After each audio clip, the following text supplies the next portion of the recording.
Hello, नमस्ते students. आज हम अधिगम के उपागम में गैस्ट्रोलिज्म यानी समग्राकृतिवादियों का अध्ययन करेंगे।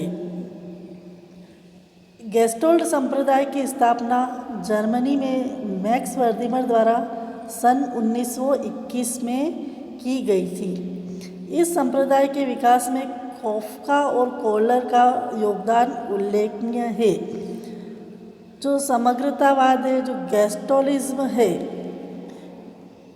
इसके तीन प्रमुख हम मनोवैज्ञानिक मानते हैं: वर्दिमर, कॉफका और कोहलर। ये तीनों ही गेस्टोलिज्म कहलाते हैं। इनके द्वारा एक स्कूल की स्थापना की गई थी जिसमें प्रत्यक्षीकरण पर जोर दिया गया था। इस प्रयोगशाला में प्रयोगात्मक मनोविज्ञान को एक नई दिशा दी है। गेस्टोल्ड का अर्थ होता है रूप, आकार, ढांचा। गेस्टोल्ड संप्रदाय में मानव व्यवहार की समग्रता को व्यक्तित्व के रूप में स्वीकार किया जाता है, न कि उसको अलग अलग रूप में। गेस्टोलिज्म का कहना था कि मानव या व्यक्ति जो भी अध्ययन करता है उसे तो वो पूर्ण रूप को देखकर ही उसका अध्ययन कर सकता है। हम उसको छोटे छोटे टुकड़ों में अध्ययन नहीं कर सकते हैं, बल्कि हम उसे पूरी समस्या को या पूरा जो भी आकार है, ढांचा है, उसके सामने ही रखकर हम उसका अध्ययन कर सकते हैं। तभी वह अध्ययन सफल होता है, तभी हमारी जो सोच होती है वह भी क्रियात्मक कहलाती है। जैसे हमारे जैसे अभी माता पिता की तस्वीर है, तो मैं केवल मेरी माँ की तस्वीर केवल नाक से, केवल आँख से मैं उसको नहीं पहचानूँगी। मान लो मुझे केवल नाक दिखा दिया जाए, आँख दिखा जाए, तो मैं उसको नहीं पहचानूँगी, बल्कि मैं अगर पूरा उसका मेरे सामने अगर चेहरा होगा तो मैं उसको देखकर आराम से कह सकूँगी कि हाँ, ये मेरी माता की तस्वीर है, ये मेरे पिता की तस्वीर है। तो मतलब हम उसको पूरे को देखकर ही हम उसका अध्ययन कर सकते हैं। हम किसी भी चीज़ को देखेंगे तो हम उसको पूर्ण रूप को देखकर अध्ययन करेंगे, तब उसका अध्ययन ज़्यादा सफल माना जाएगा। जैसे मैंने आपको बोला कि आसमान, स्काई, आकाश का अध्ययन करना, तो केवल जब हम आकाश के बारे में सोचेंगे तब हमें आकाश का रंग दिखाई देगा, उसका बादल दिखाई देंगे, पक्षी दिखाई देंगे, तो बहुत सारी चीज़ें हमें नज़र आएगी। तो मतलब पूर्ण रूप अगर व्यक्ति के सामने हो तब उसका अध्ययन सही ढंग से कर पाता है, न कि हम उसको छोटे छोटे टुकड़ों में उसके सामने प्रस्तुत कर दें।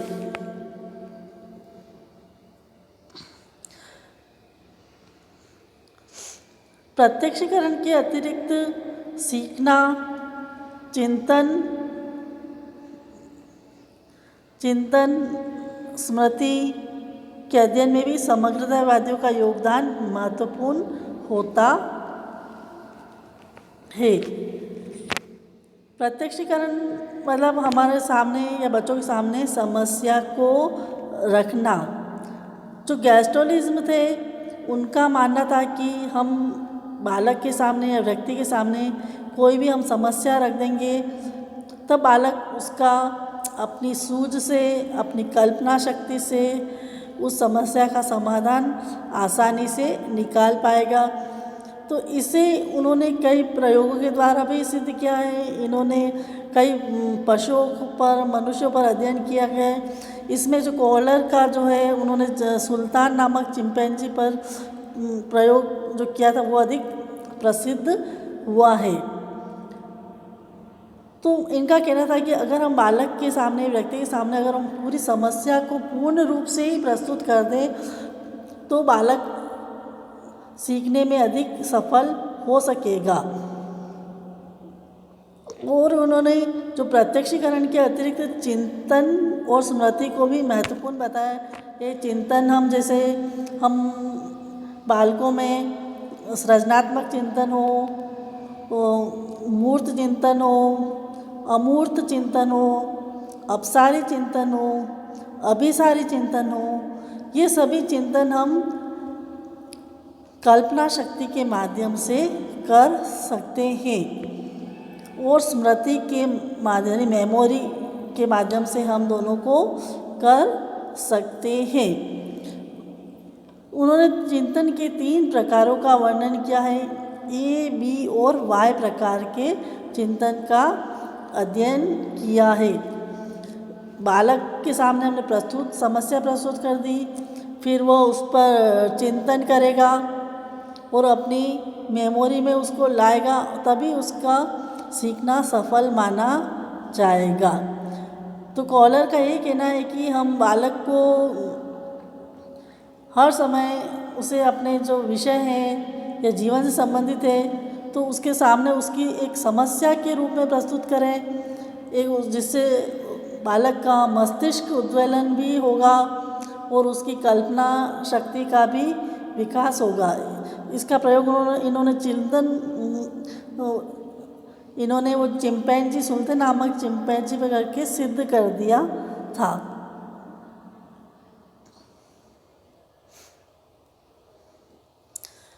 फिर गैस्ट्रोलिज्म की विशेषताएं। गैस्ट्रोलिज्म की विशेषताएं अंतर्दृष्टि समस्या की परिस्थिति पर निर्भर करती है।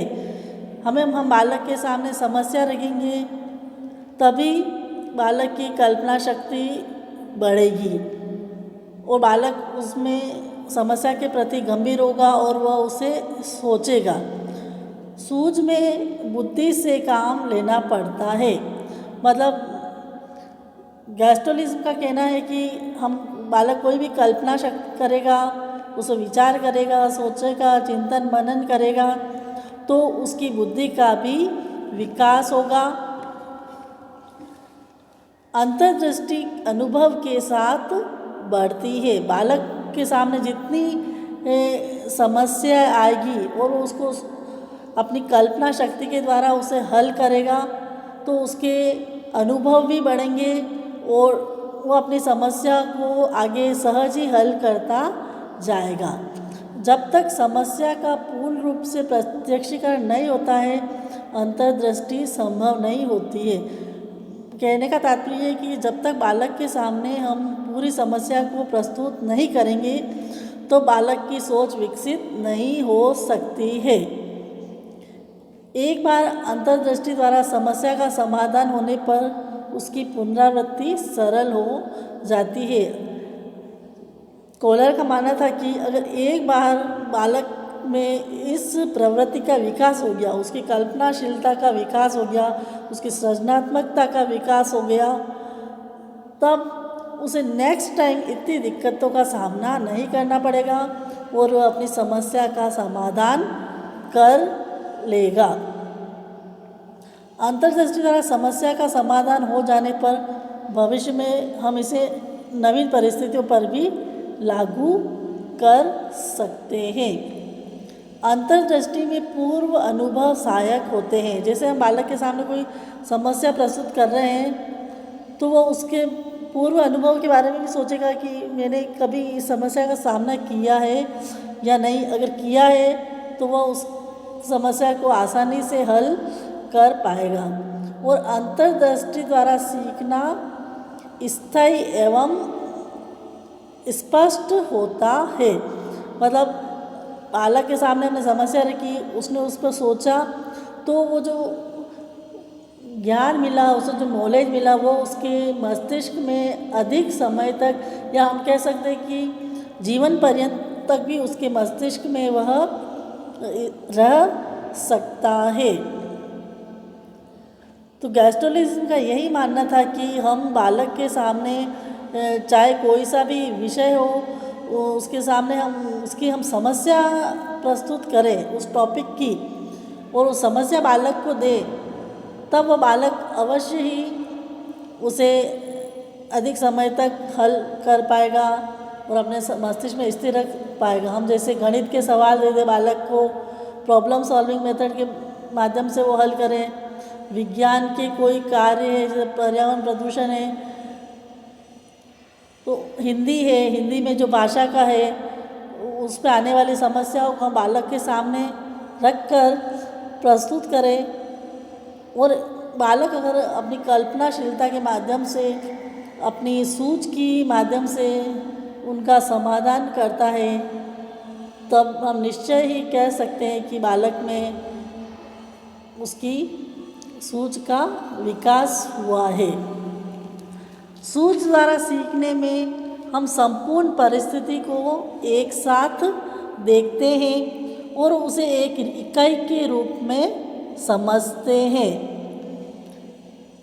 जैसे हम संज्ञा पढ़ा रहे हैं तो संज्ञा किसी व्यक्ति, वस्तु, स्थान और जाति के नाम को कहते हैं। तब हमने सारे उदाहरण एक साथ लिख लिए और बच्चों को फिर हमने इसका वर्गीकरण, विश्लेषण करवाया और उसको अध्ययन कराया, तब बालक का ज्ञान अधिक स्थायी हो पाएगा।